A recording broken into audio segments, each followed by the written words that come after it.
여러분, 우리 예수님께서 왜 우리를 불러 구원하셨나요? 우리 혼자 이 땅에서 잘 먹고 잘 살다가 천국 오라고.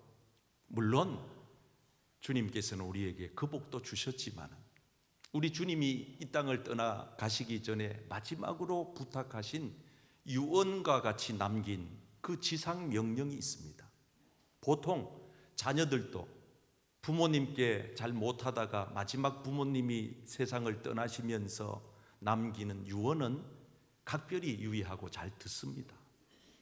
우리 성도들은 예수님께서 남기신 이 지상 명령, 땅끝까지 내 복음 전하라 하신 이 말씀이 예수님의 유언인 줄로 알고 우리가 살아서 숨쉬는 날 동안 저 하늘나라 갈 때까지 주의 복음 잘 전하면서 살아가시는 우리 복된 성도님들 다 되시기를 주님의 이름으로 축복합니다. 아멘. 그래서 이번 10월 한 달 동안 우리가 어떻게 하면 복음을 전하면서 살 것인가?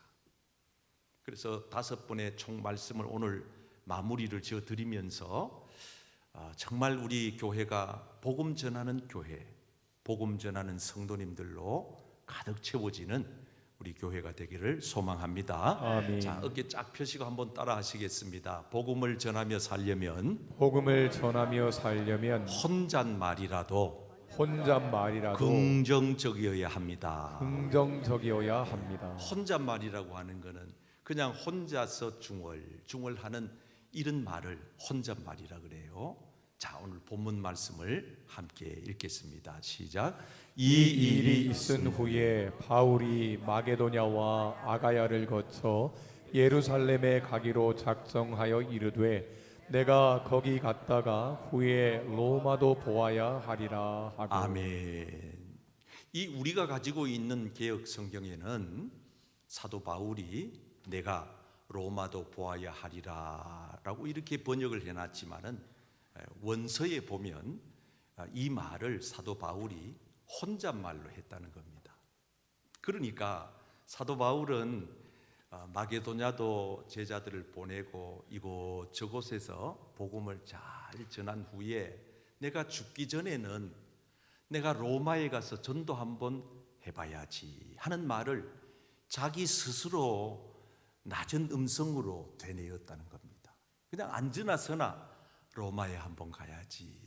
놀러 가는 게 아니, 여행 가는 게 아니고 복음 전하러 로마에 한번 가야지. 거기 가서 내가 전도해야지.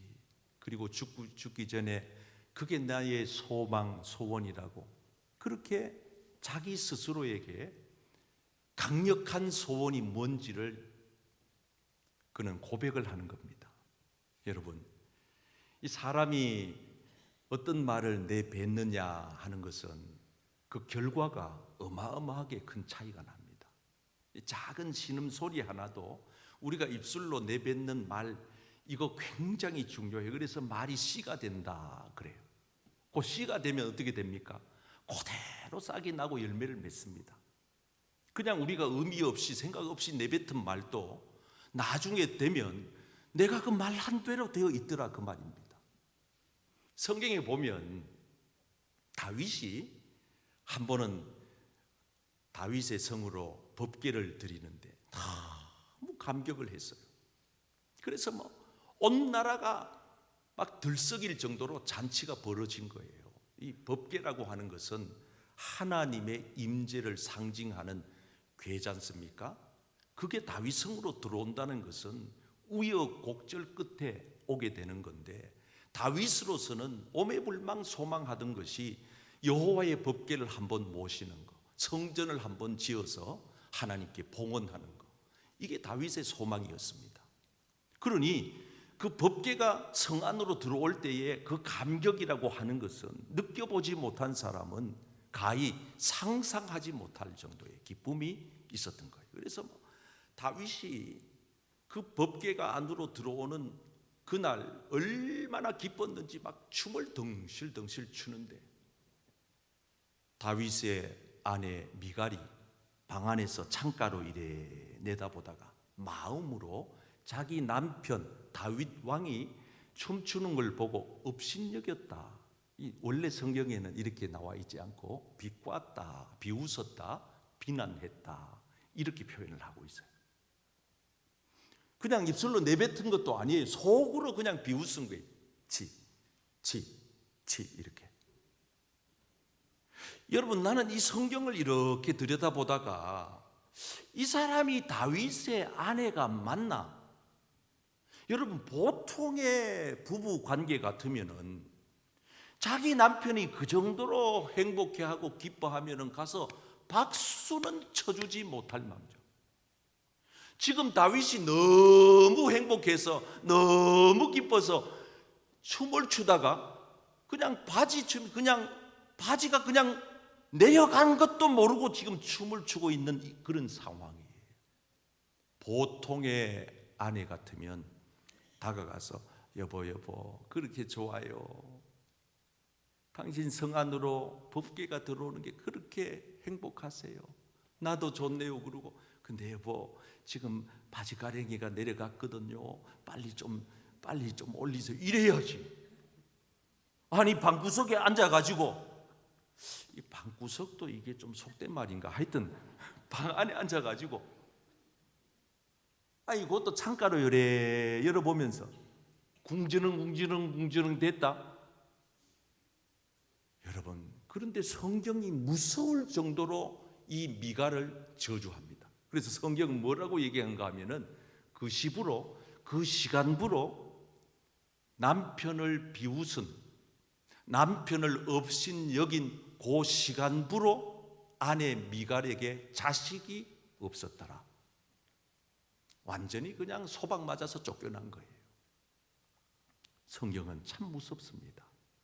여러분, 그래서 우리가 이 말로 내뱉는 말도 상당히 주의하고 조심해야 돼. 한마디 말을 해도 긍정적으로 내가 로마에 가서 복음을 전해야지.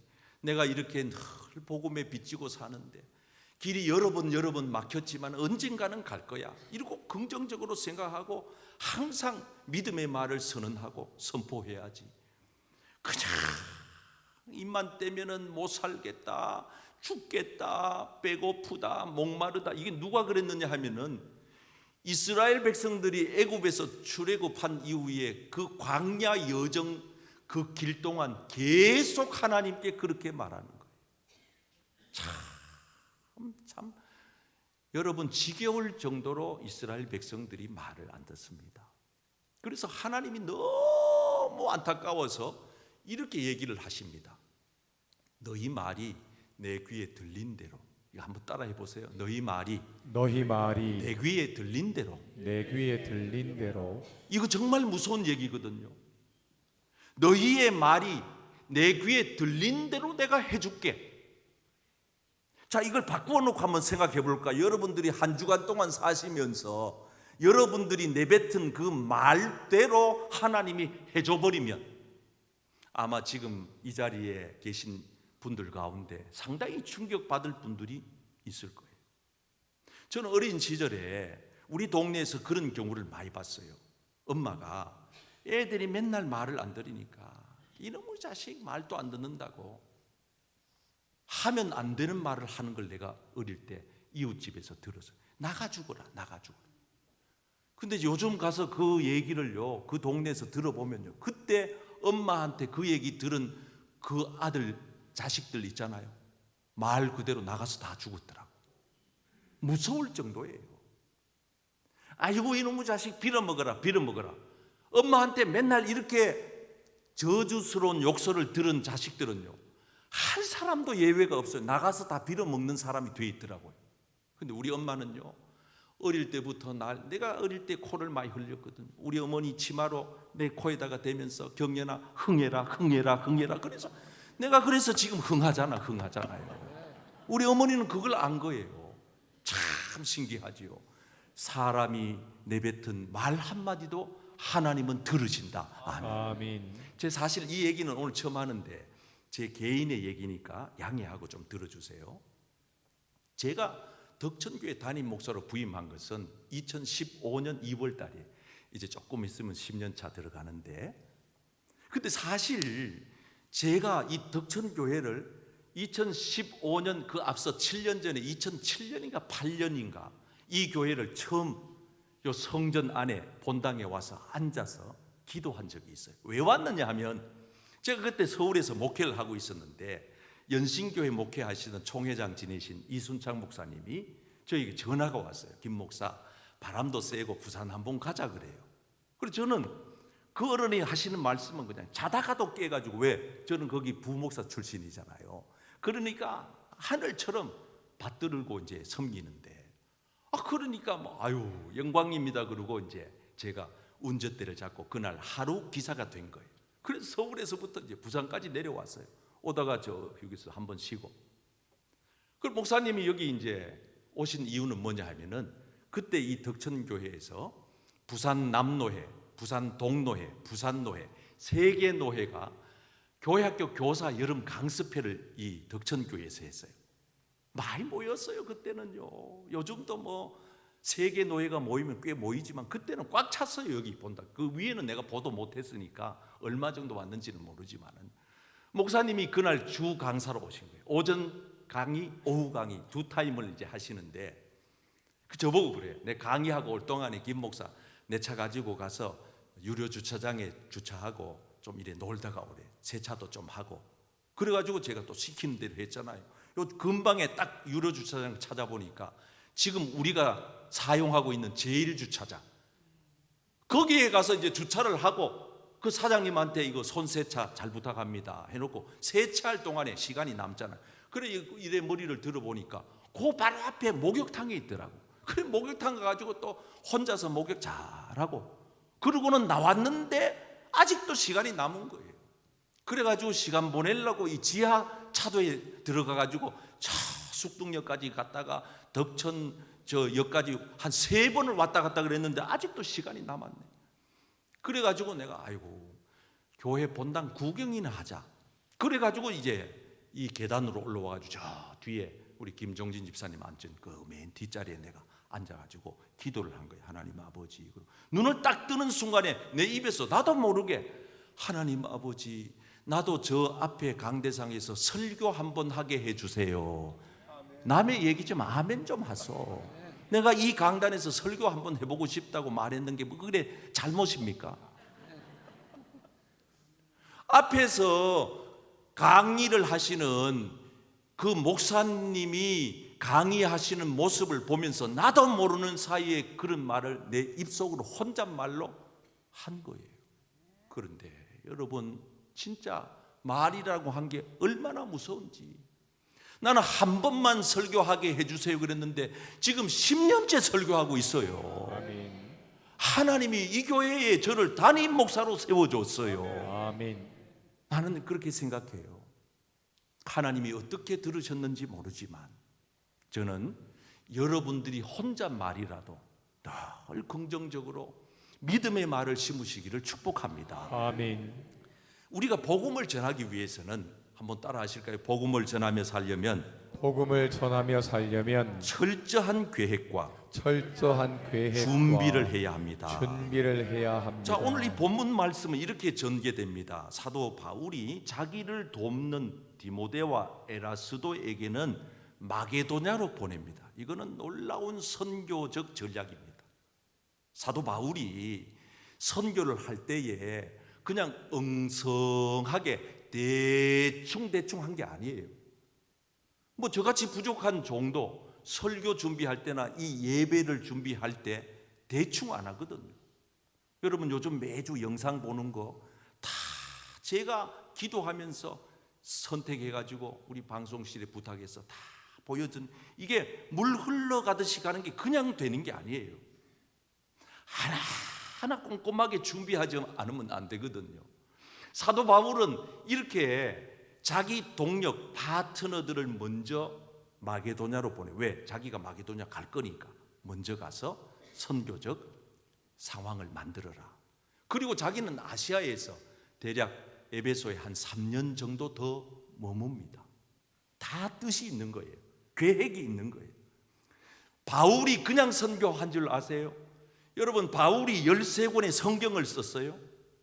바울은 유럽 전역을 다니면서 선교를 할 때도 아주 꼼꼼하게 1차, 2차, 3차로 나누어서 선교를 해요. 한번 지도로 한번 구경시켜 드릴게요. 항상 바울은 안디옥에서부터 선교를 시작합니다. 이게 1차 전도의 시작이에요. 이 안디옥을 가리켜 선교의 거점 지역이다 그래요. 첫 출발지, 선교의 원산지예요. 여기서부터 시작해서 더베는 오늘날 터키 지역, 티르키예 그 지역을 더베라고 하는데, 거기까지 여러분 요즘같이 교통수단이 있었던, 비행기가 차가 있었던 시대가 아니에요. 고작 해봐야 배 타고 아니면 걸어서 말 타고 이 정도예요, 이동수단이. 그런데 이 긴 여정의 선교 여행을 꼼꼼하게 마감을 하고 또다시 돌아올 때는 안디옥이에요. 그래서 2차 전도도 안디옥에서 시작해요. 항상 사도 바울의 선교의 스타트는, 출발점은 안디옥이에요. 그래서 이번에는 가이사라까지 쭉 유럽 전역을 다니면서 그래 가는 데마다 교회를 세우는 거예요. 거기 가면은 루디아가 있고, 거기 가면은 데살로니, 거기 가면은 사람이 예비돼 있고, 거기 가면은 믿는 자가 교회가 세워지고, 완전 우상 단지들이 판을 치는데도 가면은 교회가 복음의 능력이 나타나니까 3차 마지막으로 안디옥에서 시작해서 예루살렘까지 와서 드디어 이 예루살렘에서 바울이 로마로 가게 되는 거예요. 너무 놀랍잖아요, 여러분. 그래서 우리가 이번에 이 전도 축제를 계획하면서 우리 장로님들, 교육자들이 치밀하게 계획을 세우고, 선물은 뭘 할 건지, 전도지는 어떻게 할 건지, 그날 오시는 분들에게는 어떻게 우리가 다 이렇게 안내를 하고 할 건지, 식사는 뭘로 할 건지, 이 모든 것을 우리가 아주 기도하면서 준비를 철저하게 했거든요. 그러고 난 다음에 이제 마지막 종지부를 딱 짓는 준비가 뭐냐? 내일부터 시작되는 한 주간의 특세. 여러분, 새 중에서 가장 아름다운 새는 특세라는 거 아십니까? 아멘 안 하시는 분은 내일 못 오겠다는 거죠. 한 주간 나는 다 오라고 말도 안 해요. 하루라도 와봐요. 하루라도. 어떤 특세인지 구경이라도 해보세요. 왜냐하면 우리가 하나님 앞에 기도 없이 되는 거 없습니다, 여러분. 아멘. 우리가 이름 적어냈어요. 여기 871명. 오늘 3차로 또 더 많은 분들이 또 추가로 작성해 냈어요. 그러면 이제 900명이 넘어가요. 그럼 이분들이 그냥 가만히 내비두면 저절로 옵니까? 아니에요. 기도하면서 치밀하게 준비하고 계획을 세워야 돼요. 내 믿지 않는 자녀들이 이번에 한 번이라도 교회에 발을 들여놓도록 하는 그런 모티브가, 그런 어떤 동기부여가 이번에 돼야 된다고요. 그래서 이번 주간 기도하면서 어떻게 하든지 모시고 올 수 있도록 하나님께 지혜를 구하고, 하나님 한 번만이라도 우리는 뭐 처음부터 덜커덕 믿었나요? 아니에요. 여기 모태신앙 말고 나중에 믿었던 분들 생각해 보세요. 여러분들도 엄청 뜬들여서 믿는 분도 계시고, 정말 막 교회를 비난하고 목회자들을 막 핍박하다가 나중에 깨닫고 교회에 늦게 나오신 분들도 계시고, 저 같은 경우에도 하나님의 신비로운 역사 속에서 예수 믿게 됐다는 것을 알면은, 사랑하는 여러분 가족들, 이웃들 전도하기 위해서 기도로 준비하고 잘 계획을 세워서 어떻게 하든지 접촉점을 찾고 관계를 맺고 전화라도 한번 하고 밥이라도 한번 사주면서, 할렐루야. 아멘. 그래서 이번 기회를 통해 여러분들이 하나님의 손과 발이 되어서 예비된 영혼, 작정된 영혼 주님의 품에 와서 이름만 아니라 그 몸까지 와서 우리같이 예수 믿고 하늘나라 천국 백성 되고 구원 얻는 역사가 일어나기를 축복합니다. 아멘. 한번 따라하겠습니다. 복음을 전하며 살려면 복음을 전하며 살려면 어떤 상황에서도 포기하지 말아야 합니다. 포기하지 말아야 합니다. 자, 오늘 말씀은 이렇게 연결이 됩니다. 23절 그때쯤 돼요. 바울이 이제 이렇게 복음을 강력하게 전하는 요 시점이에요.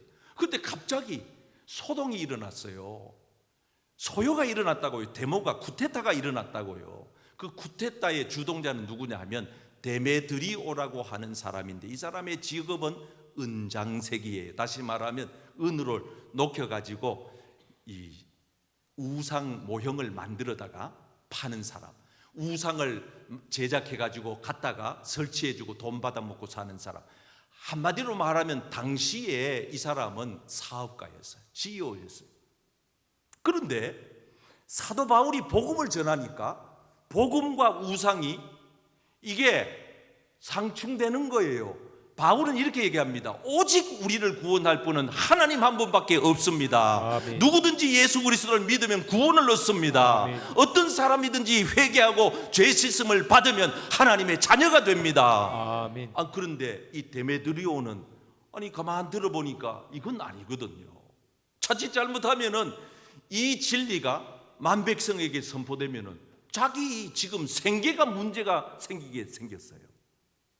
그래가지고 가만 생각하다가 이 사람이 사람들을 선동해가지고, 여러분 원래 안티 크리스찬들은요 선동을 잘해요. 아주 치밀해요. 그리고 집요해요. 예수 믿는 사람들은요 맨날 당하기만 해요. 그래서 막 비난하는 글을 쓰고 막 사람들을 선동해가지고 떼거리로 몰려와가지고 으쌰으쌰 이걸 잘하거든요. 데메드리오가 그런 주동자가 돼가지고 사람들을 모아가지고 사도 바울과 그 선교 일행들을 방해하는 거예요. 방해하는 구실은 이겁니다. 이 사람이 전하는 복음이 지금 상당히 잘못됐다. 그리고 이 사람이 전하는 이 복음이 자칫 잘못하면 우리의 생계에 막대한 지장을 초래한다.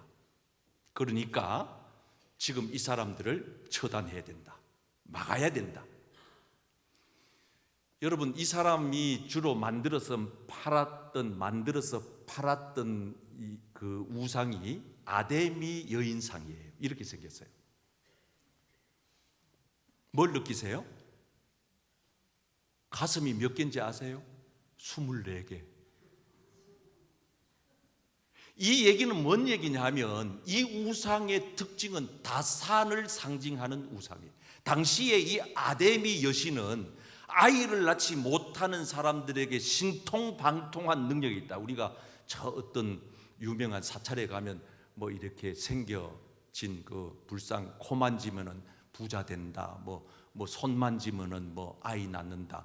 사내 아이를 낳으려면 어지를 만져라. 요 몇 사람 있네요. 그 만졌던 사람. 네?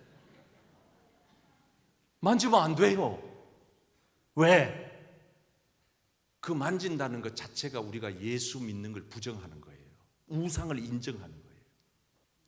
그리고 실제로 그거 코 만진다고 부자 될 것 같으면 그 코 다 따랐어요. 벌써 다 따랐다고. 아니에요. 그런데 이 아데미 여인상을 하여튼 많이 제작해가지고 요걸 이렇게 작게 만들어가지고 이제 사람들에게 파는 거예요. 그러니까 우리나라식으로 하면은 그 부적을 지갑 속에 넣고 뭐 아니면 벽에 속에 넣고 이러는 것처럼 여기 있는 사람들은 요 아데미 요 여인상을 주머니에 지니고 아니면 집안 이렇게 곳곳에 놓고 이런 문화였단 말이에요. 자, 사도 바울 보세요. 이런 어려운 저항을 부딪혔을 때 우리가 복음을 전하러 나가면 이 진리는 비진리가 맞게 되어 있어요. 빛은 어둠이 강력하게 도전하게 돼 있어요. 반드시 정의는 불의의 저항을 받아요.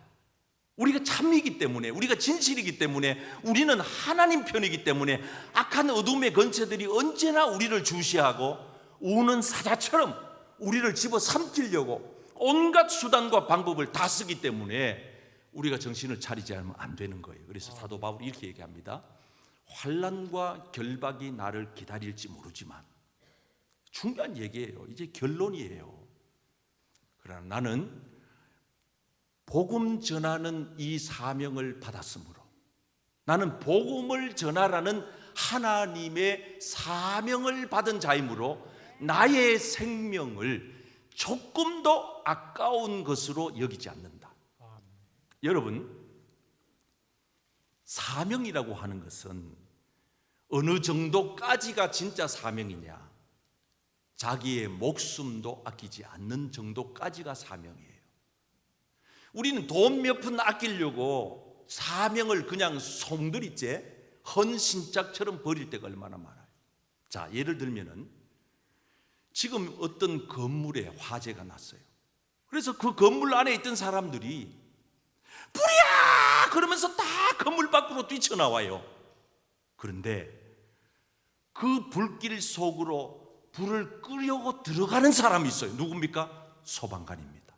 왜 들어갑니까? 소방관의 사명은 불 끄는 것이기 때문에. 여러분, 그 사람들이라고 해서 생명이 2개인 거 아니잖아요. 불이 무섭지 않는 거 아니잖아요. 그분들도 처자식이 다 있는데, 다른 사람들은 불이 나면 다 도망쳐서 빠져나오는데 이 사람들은 오히려 그 불길 속으로 뛰어드는 이유가 뭡니까? 이유가 뭡니까? 사명. 이게 사명이 무섭다는 거예요. 여러분, 주님이 우리에게 이 땅에 살면서 이런 거룩한 사명을 주었어요. 여러분, 돈 몇 푼 더 벌겠다고 이 사명을 짓밟아서야 되겠어요? 우리에게 주신 이 소중한 목숨, 이거 그냥 여러분 녹슬게 내버려 뒀다가 병들게 해서 그냥 방치하다가 천국 가실래요? 아니에요. 주님이 주신 이 건강, 주님이 주신 물질, 주님 주신 지혜, 주님 주신 은사를 주님을 위해서 잘 활용하다가, 할렐루야, 아멘.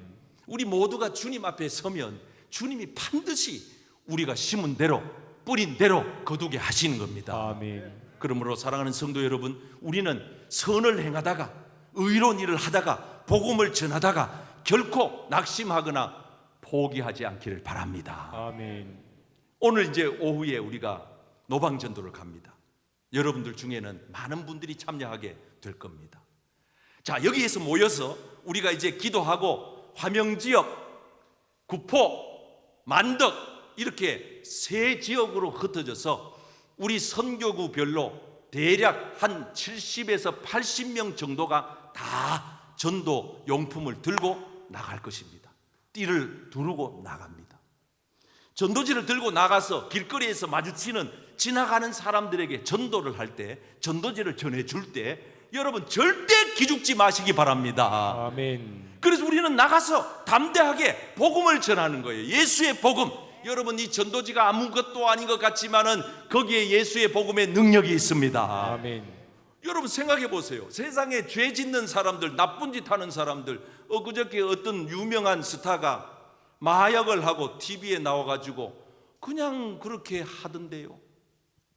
나는 창피해서 얼굴 못 내놓겠던데, 부끄러워서 나는 정말 얼굴 들 수 없었겠는데, 이 세상의 사람들은 자기가 얼마나 나쁜 짓을 하는지도 조차 모르고 얼굴에 철판을 깔고 살아가는 이들이 얼마나 많아요. 우리는 지금 부끄러운 일을 하는 게 아니잖아요. 죄 짓는 일이 아니잖아요. 남 살리는 일인데, 이 사람이 이 전도지 하나 받고 혹시라도 교회에 나와서 예수 믿고 구원받으면 이 사람의 인생이 대박이 날 텐데, 이 사람의 인생이 변화가 될 텐데, 놀라운 기적이 일어날 텐데. 사랑하는 성도 여러분, 우리가 주님의 선한 일을 하다가 낙심하거나 포기하지 말고 끝까지 주님 오라 하시는 그날까지 주신 사명 잘 감당하는 저와 여러분 되시기를 주님의 이름으로 축복합니다.